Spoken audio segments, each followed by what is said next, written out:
This is one of the most horrifying cases in modern American history. Benjamin Taylor, a 33-year-old man, moved into a West Virginia home in 2016, and within a month, an unimaginable tragedy occurred. It happens that Emmaleigh, the baby girl living in the home, did not survive the night. Okay guys, if you are sensitive to graphic contents, please take this as a warning. Emmaleigh Grace Barringer's death is deeply painful. What happened in that home is beyond disturbing, but it is important we remember the victims and the consequences of unchecked evil. And with respect, I also take that Emmaleig's story needs to be told without a shadow of a doubt. Welcome to the home of true stories. My name is Kinsmart Online. I tell crime and strange stories. If this is your first time of coming across my channel, you are highly welcome. Thank you for joining, and do well to like and subscribe to my channel, and make sure you turn on your notification for my upcoming posts. Let the story begin. So, Benjamin had recently started a relationship with Amanda Atkins, a mother living in Jackson County, West Virginia. Amanda was devoted to her 10-month-old daughter, Emmaleigh Grace. She was born 8 weeks premature on the 27th of November 2050. Emmaleigh was a happy baby, full of life, laughter, and curiosity.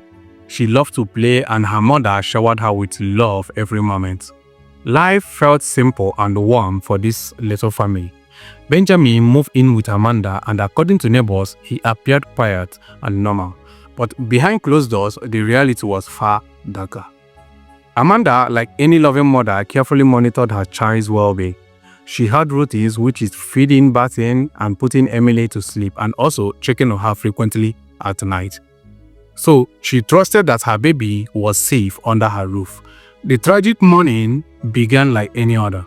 Amanda woke up in the middle of the night, probably to check on her baby. But when she went to the baby bed, her worst nightmare became real. Emmaleigh wasn't there.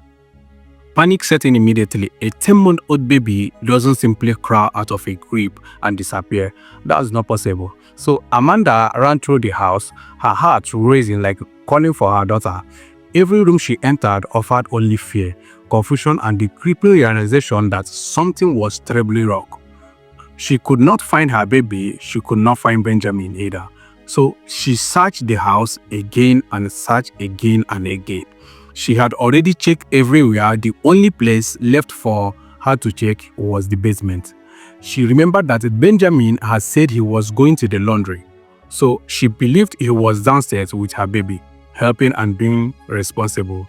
So when she went to the basement, what she saw changed her life forever. The room was dark. At first, she could not fully see what was happening. She saw a pile of laundry. On top of it was her 10-month-old baby, lying naked and very still. Then, standing over the baby was Benjamin. In that moment, her heart dropped.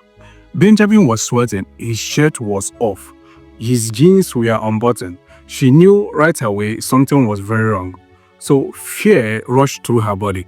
She shouted, "What are you doing?" Benjamin said he was drying the baby off. That answer made no sense. She asked him why he would be drying the baby at that time. Then she stepped closer because she needed to understand what was going on. That is when she saw the truth. Her baby girl was covered in blood. Her face was bloody. She could hear her making weak, painful sounds. When she touched her baby, she felt how cold she was. So, in shock and anger, Amanda slapped Benjamin and screamed, "What did you do?" She grabbed her baby and ran upstairs away from him. In that moment, she knew he was dangerous. She also knew he had hurt the child, so she feared for her own life too. She called 911, crying and screaming on the call. She said she believed her baby girl had been raped. She yelled at Benjamin in the background, asking why her baby was naked. So she told the dispatcher that her daughter was bleeding badly. Doctors did everything they could, but the injuries was very bad. After 2 days, doctors told Amanda that her baby was brain dead. There was no chance she would survive. Then, on October 5th, 2016, Amanda had to make the most painful decision any parent could make. She agreed to remove her baby from life support. She lived with that pain for the rest of her life. Amanda later shared a message on Facebook page online. With a very heavy heart, we have to say that our sweet baby dear has died from her injuries. Please pray for our family. We are completely heartbroken. When police arrived at that house, they found Amanda crying, holding her baby who was still covered in blood. Benjamin was also there. So Benjamin claimed that he had been drinking and could not recall what happened after a certain point. Whether this was a defense tactic or genuine memory blackout remains unknown. But the law treated him as fully responsible. So police collected evidence meticulously, documenting every detail in that case file. They prepared the case for prosecution, knowing that the community demanded justice. So he was arrested at that scene. In March 2019, Benjamin went to trial. He was charged with child abuse, sexual assault, and the murder of a child. The court reviewed the evidence, including medical reports, eyewitness statements, and medical examiner findings. The evidence left no doubt about Benjamin's guilt. After careful discussion, the court showed no mercy. Benjamin was sentenced to life in prison without the chance of release. The sentence reflected how serious his crime were and the permanent harm they caused. The crime shocked the entire community and made national headlines.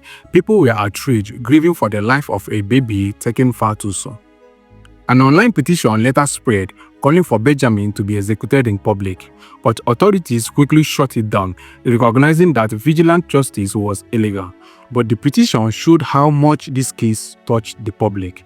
No punishment could ever restore Emmaleig's life, and the grief her mother endured is unimaginable. This case reminds us of the fragility of life, the importance of vigilance, and the dangers that sometimes hide in the people we trust. While Benjamin is behind bars, the impact of his actions will ripple through his victim's family forever. Remembering Emmaleigh is one way to honor her short life and bring attention to the innocent lives taken by senseless violence.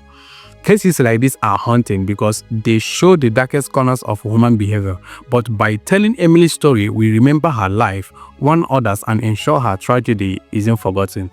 Stay safe and protect the ones you love until the next story. May justice and vigilance guide us all. Thank you for staying to the end of the story, and don't forget to like and subscribe. I love you all.